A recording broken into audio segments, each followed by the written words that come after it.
What's going on, y'all? This is Christian Keys, and you are watching The Chris Gunther Show.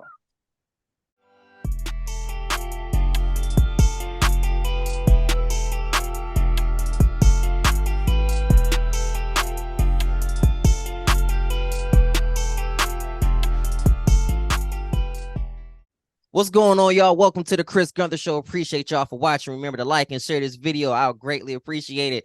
I got a special guest lined up today, all right? You've seen him on all the Queens Men. If you grew up on the Tyler Perry plays like I did, you know him from Madea Goes to Jail and What's Done in the Dark. Without any further ado, the Chris Gunther Show welcomes Mr. Christian Keys. What's going on with you, King? You got it, brother. Appreciate you having me, man. Thank you. Man, thank you for taking this time out. I understand you're actually on tour at the moment. Congratulations on your new single, man. Why don't you go ahead and share with us what it's about and how people can support it? So Sweet is the new single. Under That Veil came out earlier this year, and it did really well, thank God. People really kind of connected with it. It ended up being like one of the official wedding songs of 2023, and now we follow that up with So Sweet, which is, the entire album is just it's like 90s R&B, but with a 2024, 2025 feel to it. Just honest, good music. I grew up on a lot of amazing artists, and you'll hear some of those influences, some of the babyface kind of storytelling. And I'm not comparing myself to these icons in any way, shape, or form, but they raised me musically. So some of the Brian McKnight and Babyface kind of love songs and ballads, some of the fly, sexy but classy, tasteful bedroom joints. All of that. You're gonna hear a little bit of blues, a little bit of everything, man. But I wrote all the songs, worked with two phenomenal producers on the album, and I'm excited to just give it to the world, man. I've been working really hard on it. There has to be a lot of excitement too because your single's in the top 30, man. People nowadays really discount that, but no, that's an amazing accomplishment. How does that make you feel? Incredible, man. And just like those artists that I mentioned, raised me, radio raised me. But this back when uh if you didn't have a cassette tape, or the record, you had to get those blank tapes and record as the DJs were mixing the songs on a radio station and make you a little mixtape. And radio raised me, so I respect it. I love it. And to be received by them, and get love back like I'm getting, it's amazing. It feels incredible, man. It's so surreal. There's a lot of buzz going around you right now, especially with the tour. You know, you were on the City Winery Tour. What made you even want to do that? You know what? It was just the perfect storm. We had done a listening party in July, in Atlanta at the City Winery. Really nice, beautiful venue. And, sold it out on a Monday night. And they reached out and was like, hey, would you consider coming back? I'm like, man, heck yeah. And I didn't say heck. Oh, I Um, understand. yeah. I'm trying to keep it clean because I don't know where this is going. But I was like, absolutely, I will pull up. And then when we were talking about it, they mentioned doing some more cities. I'm like, absolutely. I was like, where else has a winery? They said Philly. I said, please sign me up. They said Pittsburgh, St. Louis, Chicago. I was like, man, sign me up. Let's go. I'll put together a band. My manager helped me do that. These cats are world-class musicians. So it just ended up being the perfect storm. And can't nobody orchestrate something this wonderful except God. So he gonna get all the credit. That's what's gonna happen with that. 100%, man. You just mentioned God, and we understand that 2023 has been a very tough year for a lot of people, but we all had to keep pushing. What were some of the things that you were grateful for that you were able to push through? You know what? One on top of the list, just health, man. Still being on this side of the grass, being able to talk to you today. I'm alive every single day. Like there's people today that didn't wake up. Real talk. And sometimes we take it for granted. Now I don't ever want to do that, man. We lost my grandmother earlier this year, and then we lost my mother about a little less than 2 years ago, man. And it's a real wake up call. Mother's Day come by and you can't call them no more and say Happy Mother's Day on Sundays like y'all used to talk. You can't have that little conversation, every Sunday. So it's I'm going to thrive, and I'm going to lean into any blessing and any passion that I've ever had in this space in my life, because it's not, tomorrow, next week, next month, next year, it's not promised. So I'm grateful for that, man. And then my son gets to see me be brave enough in this space to step out and do this music. Like I've been blessed to be an actor for 23 years. And I've been working consistently this last year or two or three. I've been on three, four, sometimes five shows at the same time. Again, can't nobody orchestrate that, but big fella. But it is a little scary stepping out, to do this music when you're respected and working consistently as an actor. It's a little scary, but my son gets to see me do it afraid and be brave and do it right. He gets to see me work consistently and pass on the things that would cause me to sell my soul, or things that would cause me to sidestep my integrity and my value. And we ain't doing that over here. So those are some of the things I'm grateful for. I'm glad to hear that, especially when you had said your son gets to see you because you're showing him an example of this how we gonna do it. We gonna push through. I might be a Mm-hmm. little like nervous, but dad's gonna figure it out, and that's all you can do. You had mentioned your 23-year acting career. There's no way that I can have you on here without mentioning the work that you've done with Tyler Perry, from the plays to Madea, goes to jail to what's done in the dark. And a lot of people really honed into you doing that, but then you continue on with things such as All the Queensmen. Can you take me back through that journey just a little bit? Well, you know what? To be honest, in the beginning, Tyler was a part of it, absolutely. But we didn't work together for like, I don't know, 13, 14, 10, 11, 12 years, something like that, until I wrote and created All the Queen's Men and then approached his studio and said, hey, I got some shows I'd like to pitch you guys. I know you need some content over there, something different than what you have already. And they loved the show, so they licensed my show. But I created that show. I helped cast the bulk of the show. The scripted department over there at Tyler Perry Studios is amazing. Michelle Sneed, Elon Johnson, DeAndre Short. Um, they helped turn what I had already built into a really good show. They helped turn it into a great show. They helped develop it and challenge me on stuff and push it to go farther. But this is the first time I work with Tyler since What's Done in the Dark. So, and at this point, we're both executive producers on my show. So I'm not an employee, so to speak. I'm a content creator now in this space, and it is nice being viewed as an executive by other creatives around the industry now, because they don't just see you as an actor. And even between oh 08 when I stopped working with Tyler, I goodness, Let's Stay Together on BET, Supernatural, Legends of Tomorrow, currently on The Boys, season 4 comes out next year. All Rise on OWN and Hulu, Reasonable Doubt on Hulu, The Family Business, our first 4 seasons hit Netflix last week or the week before, and we're about to shoot season 5. Just a bunch of incredible In Contempt on BET, a bunch of amazing shows. So it wasn't just him. I give God the credit. All the Um, way. it, it was a blessing to work with Tyler back in the day, but now, it's a different capacity. We're both executives on my project, on my show. It's a different level too, because I'm a firm believer in leveling up. And say Mhm. for instance, here in 2023, you and him obviously hadn't worked together in a little while, but let's just say for this, sake of the convo, if he would have seen you doing the same thing, you'd have been like, so you mean to tell me you haven't leveled up since then? And sometimes you got to keep it pushing, sometimes you got to keep it moving.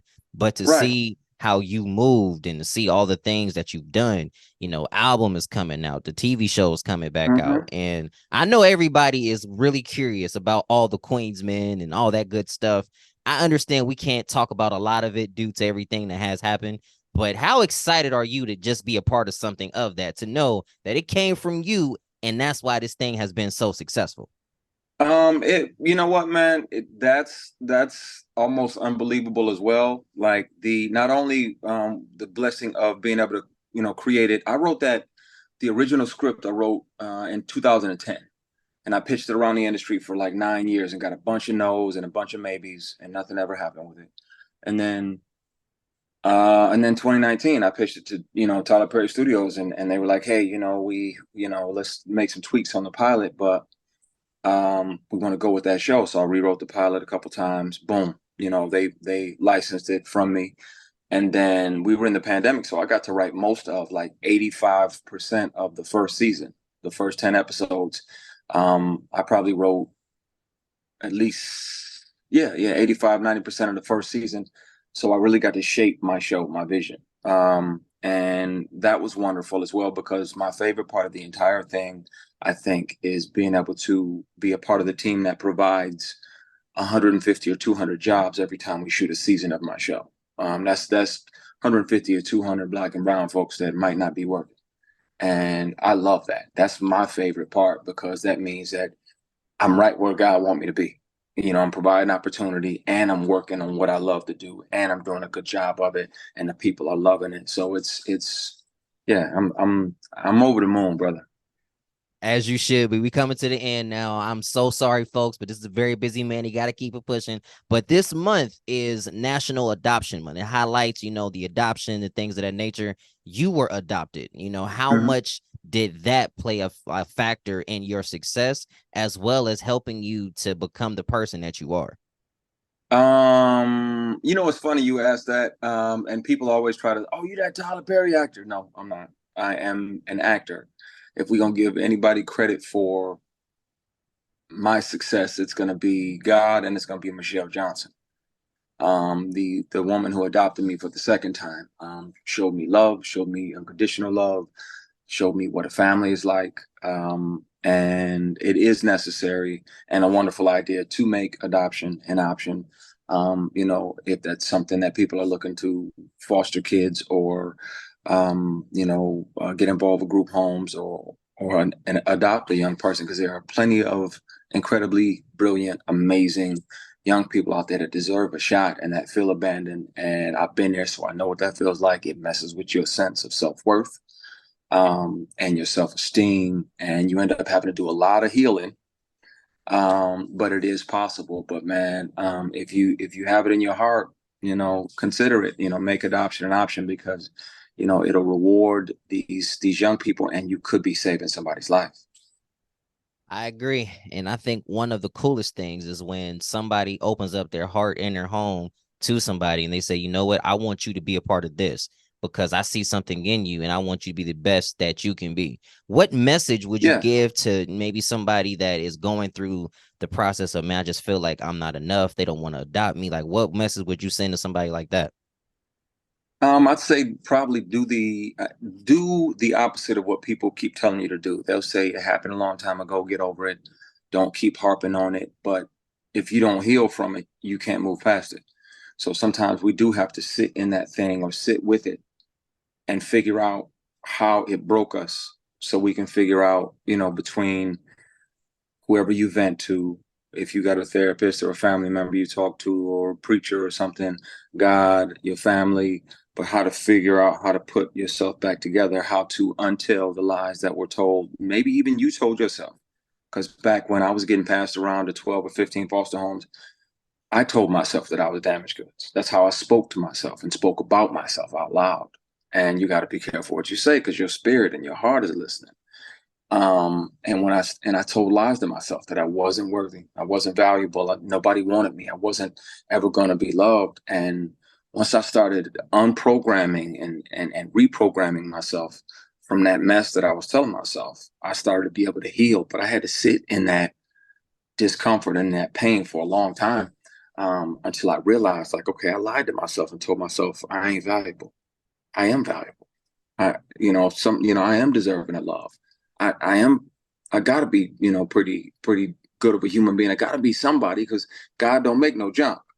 That's right. So things like that. I would say take the time, um, heal from those things. Genuinely heal. Talk to somebody about it that you can trust. Somebody that's not gonna throw it up in your face.